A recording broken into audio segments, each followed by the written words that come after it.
আসসালামু আলাইকুম। সুপ্রিয় দর্শক মণ্ডলী, পরের উপকার সাধনের নিমিত্তে উৎসর্গকৃত জীবনই প্রকৃত জীবন হিসেবে বিবেচিত।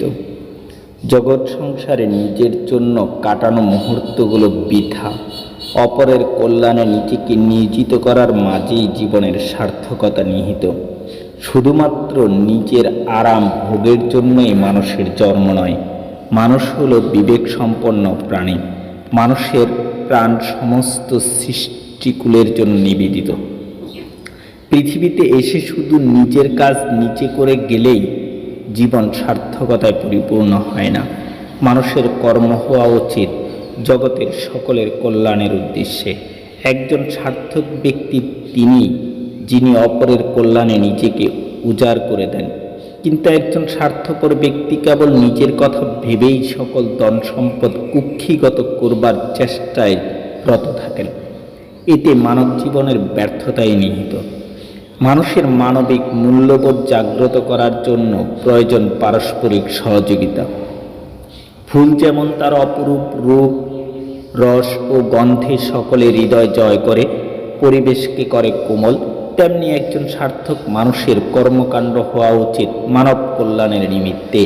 নিজের সকল মাধুরী উজাড় করে দিয়ে ফুল যেমন ধুলোর ধরণীতে লুটিয়ে পড়ে, তেমনি মানব জগতের কল্যাণে নিজের জীবনকে বিলিয়ে দিতে হবে প্রয়োজনে।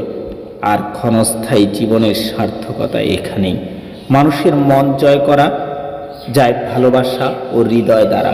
মানুষের জীবন ক্ষণস্থায়ী, এ কথা মনে রেখে নিজ অন্তরের মাধুরী উজাড় করে দিয়ে সর্বজনের কল্যাণে নিজেকে নিয়োজিত রাখতে পারাই মানব জন্মের সার্থকতা।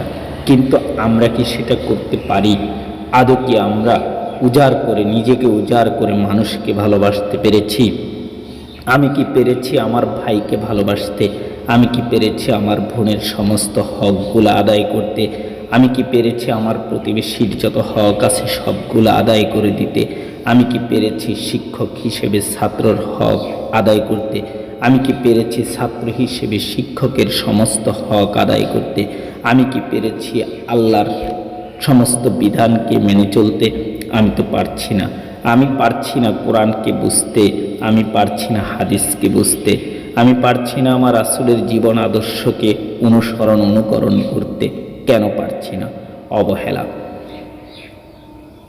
কোথা থেকে এই অবহেলা তৈরি হয়েছে? ছোট থেকে অভ্যস্ত হইনি ভালোবাসা দিয়ে প্রকৃতিকে, পরিবেশকে, সমাজকে, জাতিকে আপন করে নিতে আমি পারিনি। ছোট থেকে আমি কোরআন ও হাদিসের আলোকিত সেই জ্ঞান অর্জন করতেও পারিনি, সেই অনুযায়ী আমাকে আমি তৈরিও করতে পারিনি।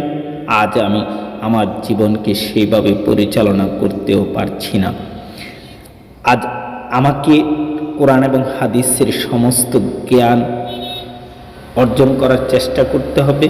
আমার অধীনস্থ যারা আছে, আমার ছেলে সন্তান, ভাই ভাতিজা, আত্মীয় স্বজন, পাড়া প্রতিবেশী, দেশ, রাষ্ট্র, সমাজ, বিশ্ব, সমস্ত ছোট ছোট বাচ্চাগুলোকে কোরআন হাদিসের আলোয় আলোকিত একটা জীবন উপহার দিতে হবে। যে জীবনের আলোয় আলোকিত হবে সে নিজে আলোকিত করবে তার পরিবারকে, আলোকিত করবে তার সমাজ, জাতি, রাষ্ট্র, সবাইকে।